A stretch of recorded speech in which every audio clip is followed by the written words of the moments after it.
All right, everybody. Today on the channel, we have my good friend, Ciaran, who runs a e-commerce agency. Ciaran, thanks for coming on. Thanks for having me, Michael. Excited to be on board.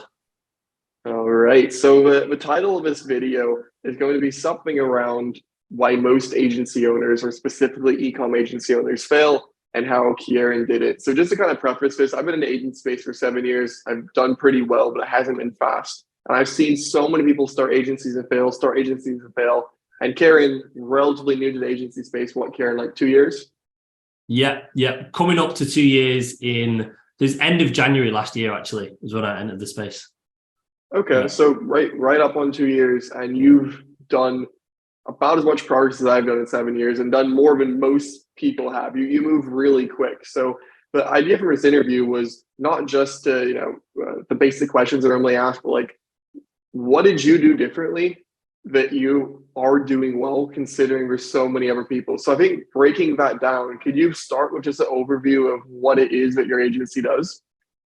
Yeah, man. So we are an e-commerce growth partner, really. So our core services really are paid traffic, which is Meta and Google Ads. But we also kind of look at the fuller picture. So we look at how we can increase average order value, how we can increase conversion rates, stuff like that. For some clients as well, we handle email and SMS. But the core offer is the core services is usually Meta and Google Ads together, typically.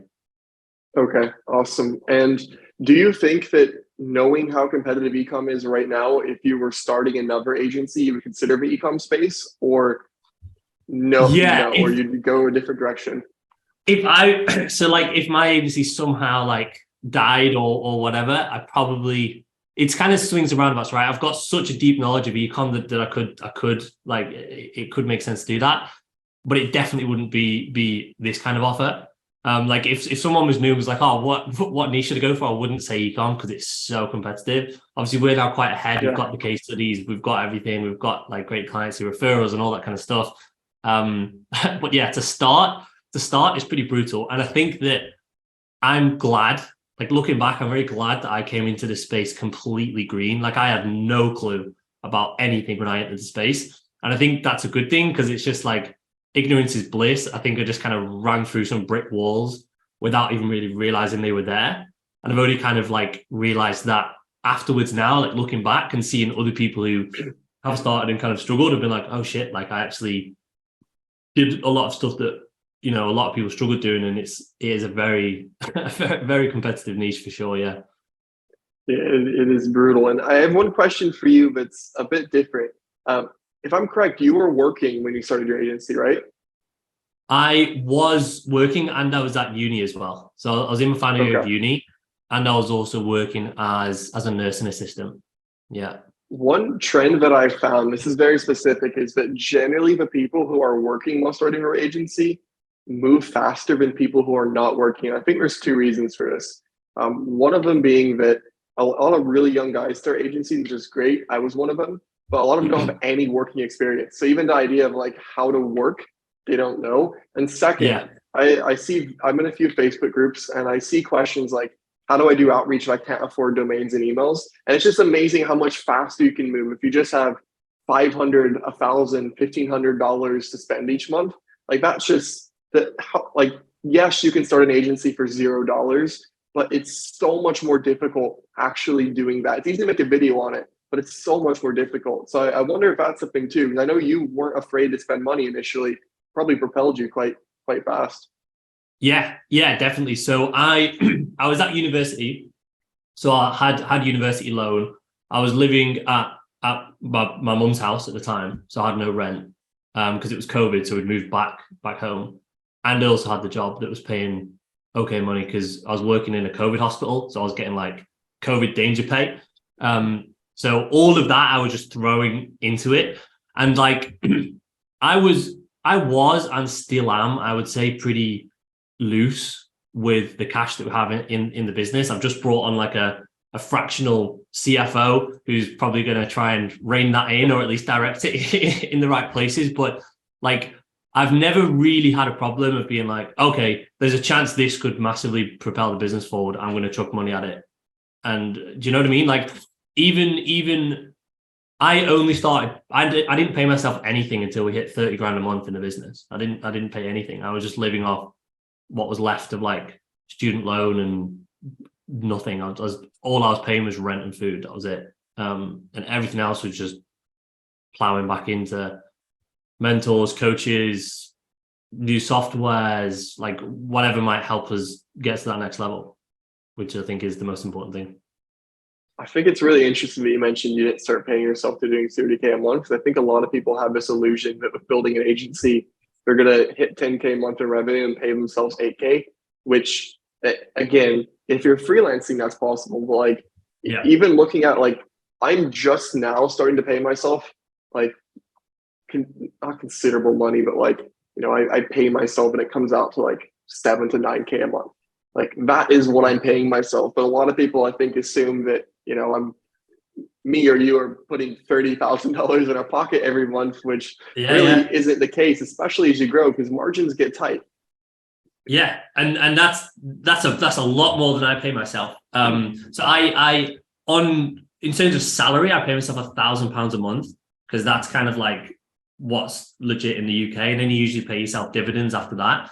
I only pay myself up to the lowest tax bracket, which now is up to like 48 grand a year, which like, sure, it's good, right? It's like, you know, that includes the salary. So that's like 4 grand a month, which is good, but I could walk into a job and get paid triple that, probably like 4x that within a few months with like the skill set that I have, but I'm not doing it. Like I don't really need the money. So in my view, like, why would I restrict my business's growth? I'm happy. Like I've got more than enough. I live in a great house. I've got everything I need. I would well rather reinvest that back into the business and really push it. And it's fun, right? It's fun. It's like, it's part of the game. Like you've got all this, it's literally like a video game. You've got these like points that you can spend to get to the next level and generate more points. It's like I love it. It's so much fun. Yeah, it's a good way to put it for gamification. And one other thing, so I really want to think of like, what are the reasons that most people don't succeed? And I think that those harsh truths are really useful. And another one I've found is that a lot of people at the start cheap out on service delivery. Whatever that means, they don't learn it whatsoever themselves, or they just find the best value contractor in Fiverr they can. Could you walk us through your evolution in terms of, did you try to hire someone without learning ads, or did you learn ads first? Were there failed hires? I'd love to hear that story. Yeah, so it's quite an interesting one actually. So the very first client I signed, I went through a course online, went through it, didn't actually go through the ads part of the course, just went through like how to send emails, how to get clients, whatever. Signed my first client and I was like, what the fuck do I do? So super quickly, like went through all the course and I was like, oh my God, like proper flapping, stops all outreach just so I could deliver these guys the best results. First one stayed for like 5 months. Then the next one that I signed stayed for a full year, stayed for 12 months. And they were like a good paying client. You know, like considering it was like the second client, they both signed it in like 2 weeks. And during that time, I kind of tried to bring on the odd media buyer because everyone was kind of like, you know, like remove yourself from service delivery, get yourself into this, whatever. Just never really worked. And I was like, I just need to learn a skill. So at that point is when I then pivoted into ecom. And then the first 5 or 6 clients we signed, I did everything for it. So I learned that skill very deeply. And most of my time was spent on that aside from outreach. So I kind of split my day, and probably a third of my day was outreach. And then the rest of the day was like delivering results and learning how to do it.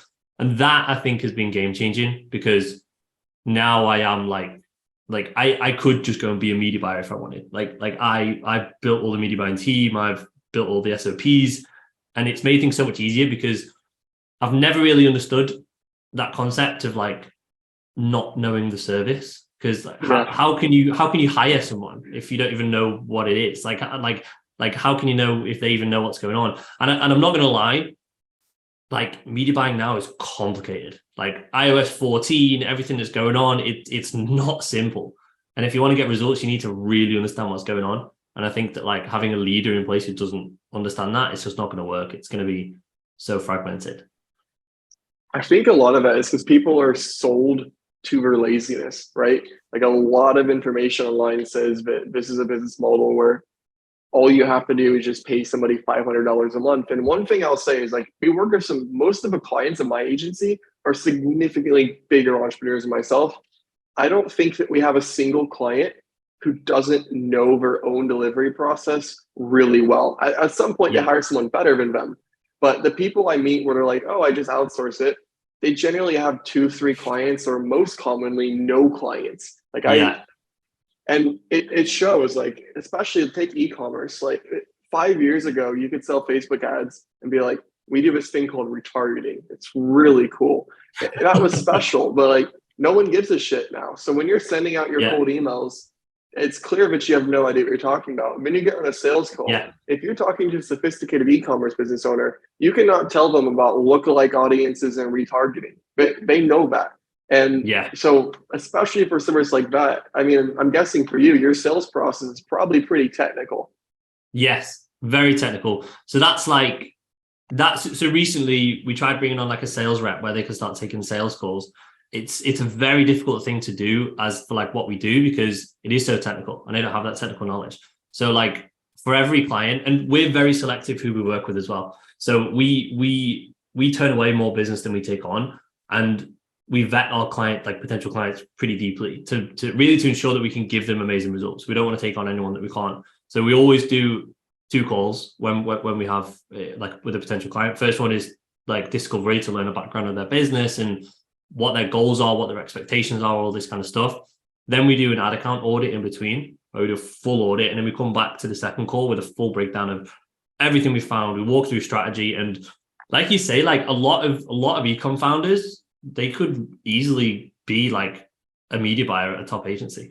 A lot of them are like really skilled. So it is a very high level technical conversation, and if you don't know what you're talking about, they're just gonna like run rings around you. So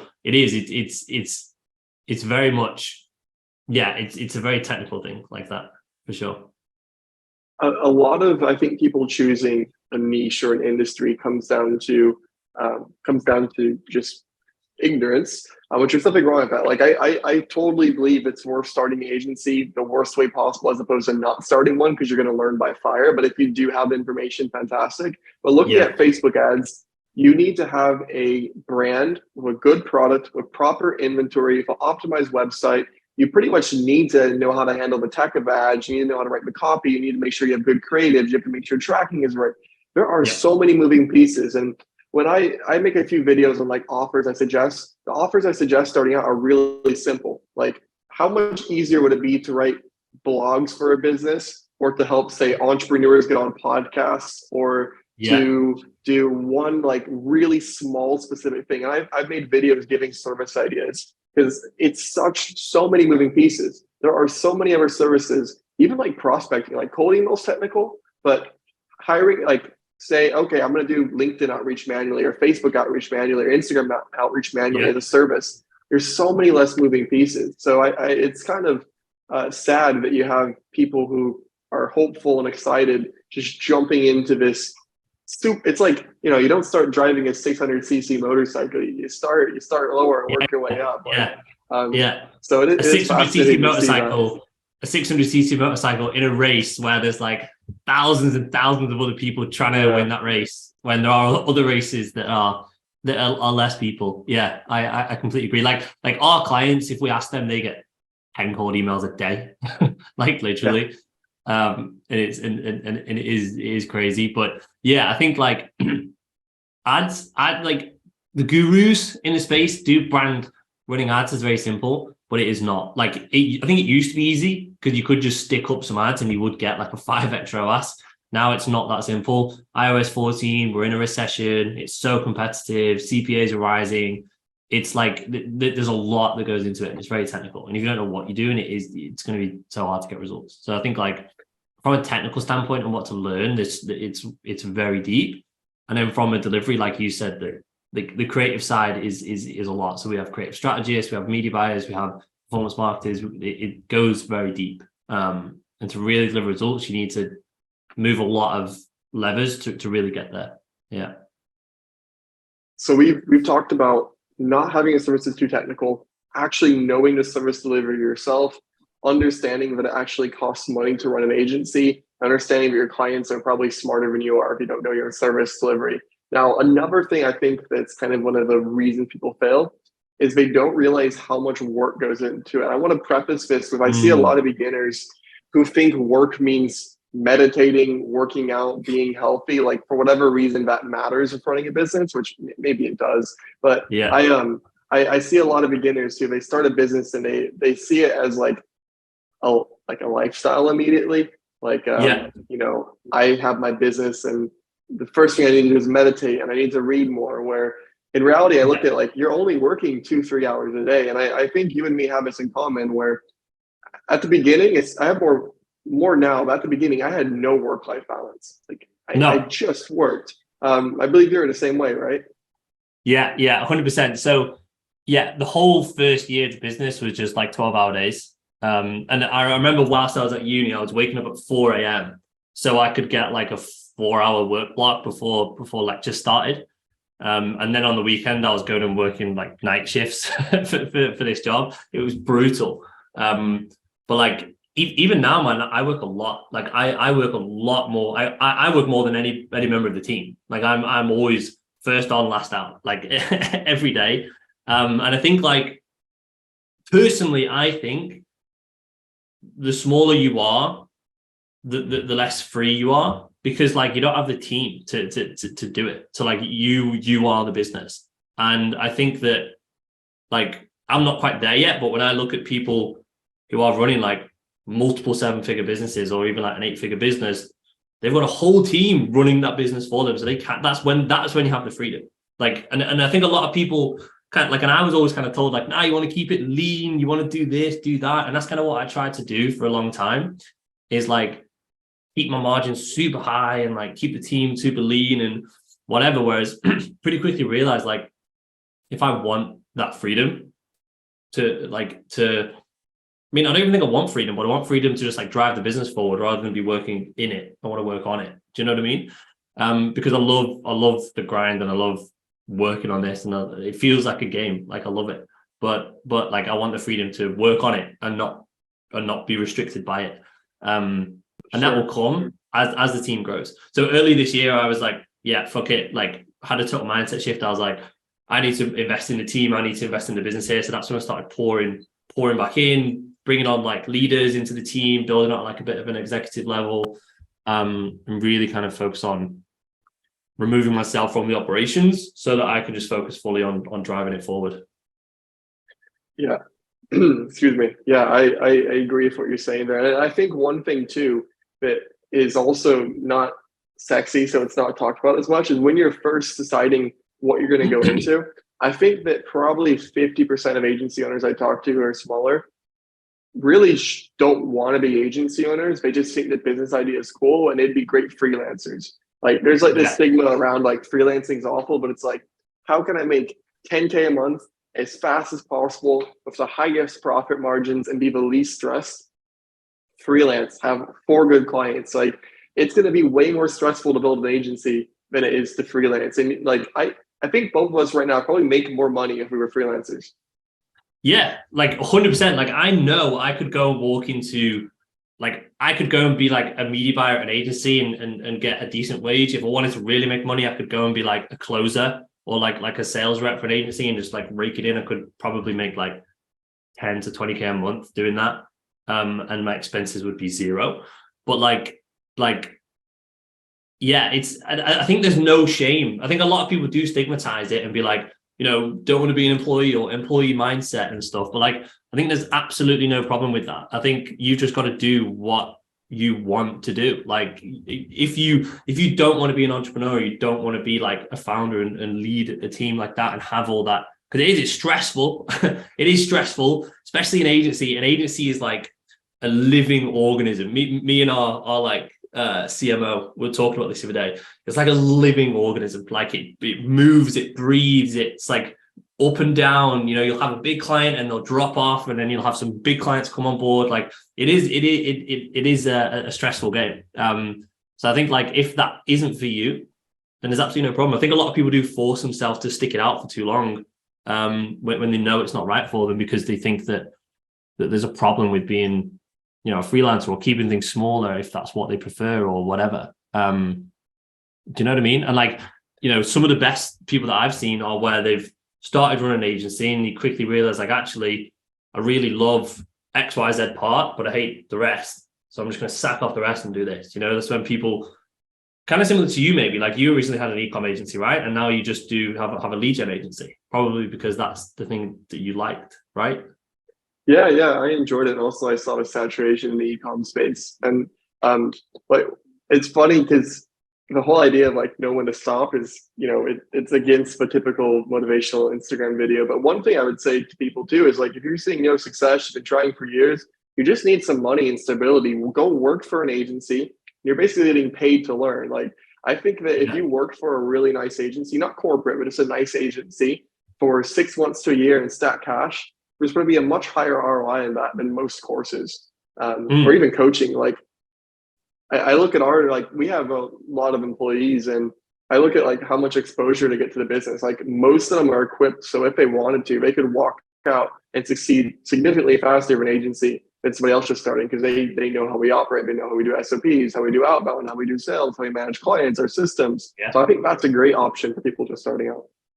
Yeah, I completely agree. And like, a lot of people have that like entrepreneurial mindset, but maybe not so much that they want to run a business like completely, right? And that's like completely fine. And those kind of people are like perfect. Like a lot of people might think like, maybe I couldn't work in an agency if like whatever. But like, those kind of people are perfect. Like our CMO is exactly like that. He's like a real entrepreneur. Like he is like a beast, loves running the team, loves doing all that. And like that, like he's gonna at some point be a partner as well in the business. So like that's kind of like that option's there as well. A lot of people kind of think it's either go and be like a 9-to-5 employee in an office or be a complete solo founder, but there are in betweens. Like you can join like, a young growing company, become part of that like leadership team and pretty much have a business within a business. Like you run a whole department yourself and like, you have, it's kind of like for a lot of people that can be the best of both worlds. Yeah, I agree with that. Even looking at some of my team, I have a few of those people on my team and they're awesome. Yeah, and also the number thing is like they don't have to take the same risks too. So they get a lot of the benefits about as much of the risk.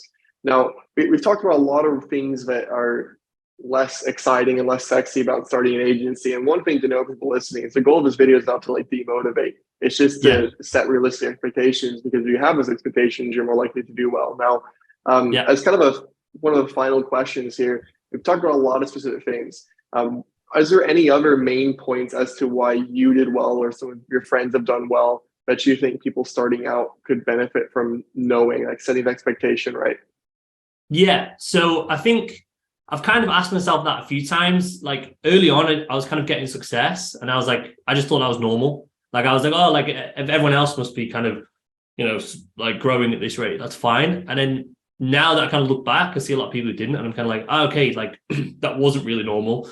What was that? And I think it's hard to say exactly, especially because I'm looking back at it through like, I'm not looking at it objectively. It's a very subjective view looking back, but I try and look back and think like what led to that success. And I think from like day one, I was all in. Like I see a lot of people start and they're kind of like, yeah, I'll kind of, I want to start this agency and I'll kind of watch some videos and maybe do a bit of outreach. And then I don't know, I still need to learn a bit more. I was like, as soon as I saw that this was a thing, I was all in. I was like, this is the thing. Like I was like, my mind was blown when I learned about the business model. I was like, I can't believe that exists. And then I was all in. Every second of my day, I was reading about it, doing the work, very importantly. Like I said, again, of like 4 a.m. whilst I was at uni to do it. And I've not stopped since then. So I think a lot of people kind of don't commit. I don't know whether that's lack of confidence or whatever, but I just threw myself at it like completely. So I think that's one side. The other side, so there's like probably two other things. So that's one is like going all in. The other one I'd say is like being so hungry to learn that you will just learn from everyone you can. So like you were one of the very early people who taught me about cold email. I paid for got consulting from you, which I'm super grateful for, and that's why I recommend you to so many people. Well, I always appreciate it. Yeah, because you helped me so much at the start. But like a lot of people kind of just get one thing and like, oh, this is it. Like, I just need to do this. Whereas I very quickly saw like, oh, okay, like this is good, but other people are doing this differently. Like, I'm going to learn from them and do that. And then something else that I need help with, like, oh, okay, like how can I decrease my churn rate? Oh, okay, well, these guys have like a 1% churn. How are they doing that? Like, hey guys, can I pay you to like to consult me on my business? And like that's just been nonstop. I've probably spent at this point probably over 60 grand on consulting, coaching, mentorship, like from all different people with different skills. So I think that has like been a huge thing for me. I think a lot of people are afraid to do that. And don't get me wrong, I've bought some consulting and coaching packages that have been absolutely crap, that like I've been completely burned myself. But the way I see it is like, like pay for 3, 2 of them don't really work, but the third one absolutely crushes it and transforms your whole business. Like that's an ROI, like really solid ROI. So I've never really been afraid of that. And then the last thing I'd say is literally just being obsessed with the client and results. A lot of people just focus fully on the front end of bringing in clients, and then they kind of just ignore the back end. They don't really learn the service. I made a decision pretty quickly that we need to get results for clients, and we need to also give them a good experience. So like not just getting results, but communicating with them well, looking after them, making sure they have what they need. If they need something custom, like finding out a way we can do that for them. And I think like that is the number one thing, because if you're spinning your wheels trying to sign new clients all the time because they're dropping off, it's never going to work. And I think that putting a focus for us on client LTV and delivering a good service that they want to stay with us for a long time, I think that has been one of the most impactful things for our business. Lifetime value, having a high one makes it so much easier, because when you look at, I mean, it's amazing how it just stacks. If you're good at acquisition and good at retention, and you're closing, say, 3, 4 retainer clients a month, and you're doing that every month, I mean, it gets exponential quick. And it seems that there's a lot of people who can do one without the other, and fewer people can do both. I know some people who are struggle outreach, but are great at retention and only get referrals. And I know some people who are beasts at outreach, but their retention is like 2 months, or if even that. This has all been really good advice. I think this interview has gone over a lot of things that just aren't as pretty or are nice to easily talk about, but I also think it's really useful. So Ciaran, it's been awesome having you on. If people do want to connect with you, where would the best place be for that? So I am soon to be going hard on personal branding, and we'll be sharing lots of kind of value and stuff over the next few months and going into 2023. So Instagram, Twitter are probably the 2 main ones. So that's just it's Ciaran Finn. I'm sure you can link it below the video or whatever. But yeah, probably on those 2 would be the best place, and LinkedIn as well. All right. Yeah. I'll get those 3 linked. Ciaran, thanks for coming on. Perfect. Thanks for having me, man. Speak soon.